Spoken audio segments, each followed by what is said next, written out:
दोस्तों, क्या आपको पता है कि कल्पना चावला का एयर स्पेस शटल जब धरती पर लैंड ही करने वाला था, तब लैंडिंग से केवल 16 मिनट पहले ही उनका स्पेस शटल हवा में ही ब्लास्ट हो गया था और उनके साथ जो बाकी टीम मेंबर थे, उस दिन वो भी उस खतरनाक हादसे में मारे गए।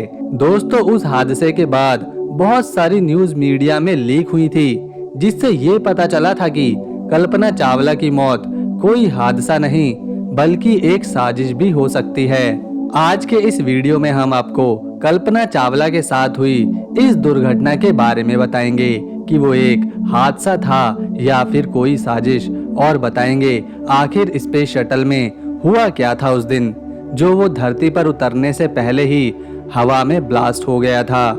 लेकिन दोस्तों, वीडियो में आगे बढ़ने से पहले आपसे एक रिक्वेस्ट है, प्लीज चैनल को सब्सक्राइब कर बेल आइकन जरूर दबा दें। तो चलिए वीडियो को शुरू करते हैं बिना किसी देरी के।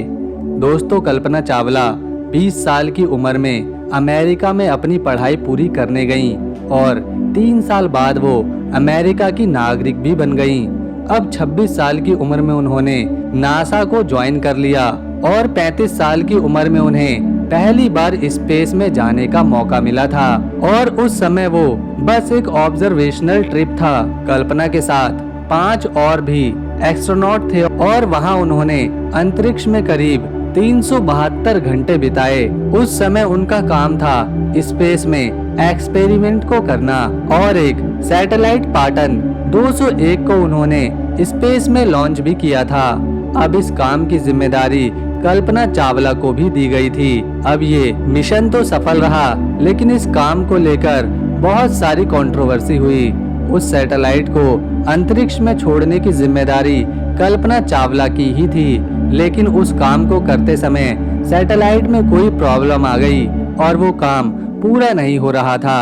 इसीलिए उस टीम में से 2 एस्ट्रोनॉट को सैटल से बाहर जाकर उसे ठीक करना पड़ा और बाद में कहा जाने लगा कि इस फेलियर की वजह कल्पना चावला है, क्योंकि उन्होंने ही कोई गलती करी थी।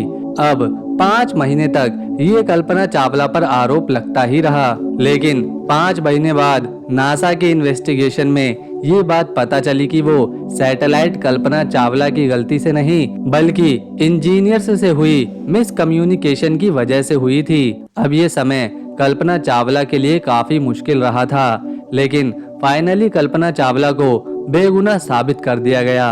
अब कल्पना को दूसरी बार स्पेस में भेजने की तैयारी शुरू की गई, लेकिन स्पेस शटल में तकरीबन 18 बार खराबी आई थी और स्पेस में जाने की तारीख आगे से आगे बढ़ती रही।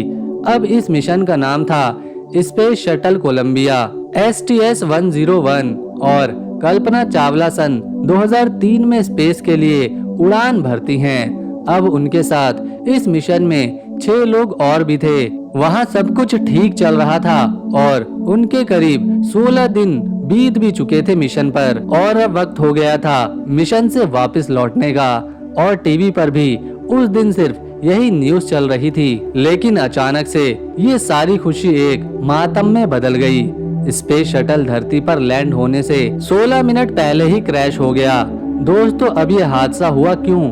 बाद में ये पता चला कि फॉर्म इंसुलेशन का एक बाहरी शटल टूट गया था। अब नासा ने तो सारा इल्जाम मरने वाली एस्ट्रोनॉट पर डाल दिया और कहने लगे कि अगर उन्हें इसके बारे में पता था तो उन्हें उस प्रॉब्लम को पहले ही फिक्स कर लेना चाहिए था। जब स्पेस शटल धरती के अंदर इंटर कर रहा था तो उस छोटे से डैमेज की वजह से बाहर की गर्म हवा स्पेस शटल में घुस गई, जिसकी वजह से स्पेस शटल टूटकर बिखर गया और कल्पना चावला की उस हादसे में मौत हो गई। कोलंबिया हादसे से पहले ही मीडिया रिपोर्ट के मुताबिक पता चल गया था कि ये स्पेस शटल जमीन पर नहीं उतरेगा और कोई भी एस्ट्रोनॉट नहीं बचेगा, लेकिन फिर भी नासा ने एस्ट्रोनॉट को कोई जानकारी नहीं दी।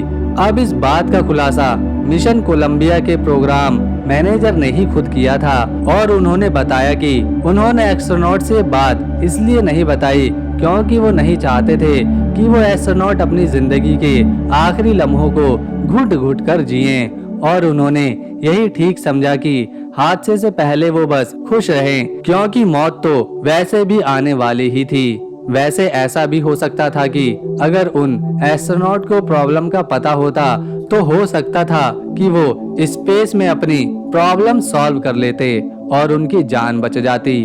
दोस्तों, वैसे आपको क्या लगता है कि नासा को वो बात उन्हें बतानी चाहिए थी या नहीं? कमेंट में ज़रूर लिखें। ऐसे ही मज़ेदार वीडियोस देखने के लिए चैनल को सब्सक्राइब कर बेल आइकन ज़रूर दबा दें। हम मिलेंगे अगली वीडियो में, तब तक के लिए नमस्कार।